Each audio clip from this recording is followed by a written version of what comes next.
में coding decoding based question जिसे हम कहते हैं, ठीक है। कोडिंग डिकोडिंग बेस्ड क्वेश्चन यानी कूट लेखन कूटवाचक सांकेतिक भाषा पर आधारित प्रश्न। इस प्रकार के प्रश्नों में आपको कुछ इस प्रकार के क्वेश्चन दिए जाएंगे। इस प्रकार के प्रश्नों में आपको इस प्रकार के क्वेश्चन दिए जाएंगे, जैसे क्वेश्चन नंबर हमें फर्स्ट दिया गया है, ठीक है। ये क्वेश्चन हमें दिया गया है, ठीक है।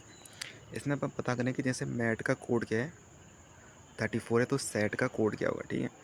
यानी मैट का कोड क्या होगा, अगर 34 है तो सेट का कोड क्या होगा। अब जैसे मैट एम किस पे आता है, 13 पे आता है, ए हमारा 1 पे आता है, टी हमारा किस पे आता है, 20 पे आता है। तो हमें इसको जोड़ देना है, यानी 13 + 1 + 20 यानी 34, ठीक है। अगर मैट का कोड अगर 34 आ रहा है हमारा, तो सेट का कोड क्या होगा।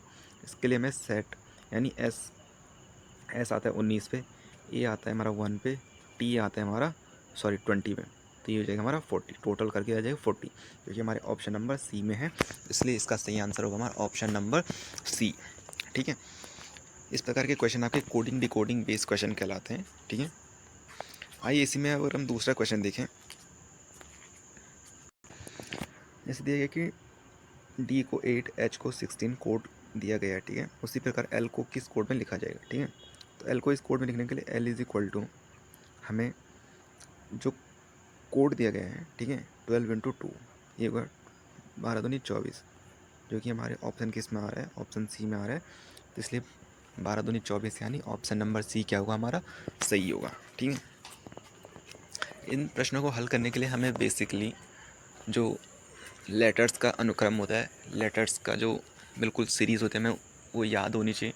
कि जैसे आपको पता होना चाहिए कि ए किस पे आता है, बी किस पे आता है, टी किस पे आता है, एस किस पे आता है, एम किस पे आता है, एन किस पे आता है, ठीक है। इस प्रकार के क्वेश्चन आप पता होना चाहिए आपको, क्योंकि बेसिकली 26 लेटर होते हैं हमारे अल्फ़ाबेट में, ठीक है। इंग्लिश अल्फ़ाबेट में हमारे 26 अल्फ़ाबेट होते हैं, और आपको उन 26 को याद करना पड़ता है कि किस नंबर पे कौन सा अल्फ़ाबेट आएगा, ठीक है। इन प्रकार के क्वेश्चन को सॉल्व करने के लिए ये होते हैं हमारे कोडिंग डिकोडिंग बेस्ड क्वेश्चन, ठीक है। आइए आगे बढ़ते हैं। कोडिंग डिकोडिंग बेस्ड क्वेश्चन में कुछ इस प्रकार के प्रश्न भी आपसे पूछे जाएंगे। आपको ये 4 आकृतियाँ दी गई होंगी, और आप में इनमें से एक क्या होगी, मिसिंग होगी, ठीक है। एक मिसिंग होगी, और इन 4 ऑप्शन में से आपको पता करना है कि इस मिसिंग जो डायग्राम है, इस पर कौन सा डायग्राम हमारा आएगा, ठीक है। तो इसमें आपको थोड़ा सोचना पड़ेगा। जैसे इसमें देखो, ऑप्शन ए तो नहीं हो सकता, ठीक है। ऑप्शन ए भी नहीं हो सकता, बी भी नहीं हो सकता, सी भी नहीं, ऑप्शन नंबर डी होगा जो इस वाले ऑप्शन पे आएगा, ठीक है। क्योंकि आप देखो ये क्या है कि एंटी क्लॉकवाइज घूम रहे हैं। अगर ये एंटी क्लॉकवाइज घूम रहे हैं, तो इसका जो हमें जो सरफेस दिया जाएगा, इसका संबंध अगर इससे, इसका इससे, और इसका इससे, तो इसका किससे होगा, ठीक है। तो अगर ये एंटी क्लॉकवाइज घूम रहे हैं, तो इनका जो पूरा जो सिस्टम होगा वो एक दूसरे के विपरीत खड़ा हो जाएगा, ठीक है।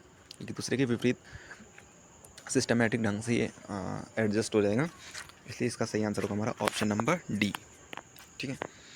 अगर हम क्वेश्चन नंबर 2 की बात करें, इसी में इस प्रकार के क्वेश्चन में, ठीक है, हमें ये एक ट्रायंगल दे रखा है, इसके अंदर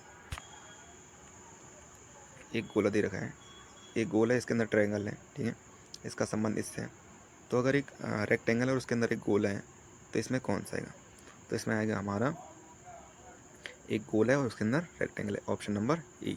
ये क्या होगा हमारा ऑप्शन नंबर सी। अब जैसे इसमें देखो, ट्रायंगल है, ट्रायंगल के अंदर क्या है, ट्रायंगल के अंदर क्या है, गोल है, ठीक है। और दूसरे में इसका संबंध किससे है, गोल है, और गोले के अंदर क्या है, एक ट्रायंगल है, ठीक है। उसी प्रकार अगर इसका संबंध देखें हम, तो एक रेक्टेंगल है और रेक्टेंगल के अंदर क्या है, एक गोल है। तो इसमें जो भरा जाएगा जो ऑप्शन, उसमें क्या होगा कि एक गोला होगा, और गोले के अंदर क्या होगा, रेक्टेंगल होगा, ठीक है। इस प्रकार के प्रश्न आपके कोडिंग डिकोडिंग बेस में श्रृंखला आधारित प्रश्न ने कहा जाता है, ठीक है। इस प्रकार के क्वेश्चन आपके एग्जाम में 101% आने के चांसेस हैं। तो प्लीज़ वीडियो को लास्ट तक ज़रूर देखें, क्योंकि अभी और भी इसमें अच्छे टॉपिक हैं जिनसे आपके क्वेश्चन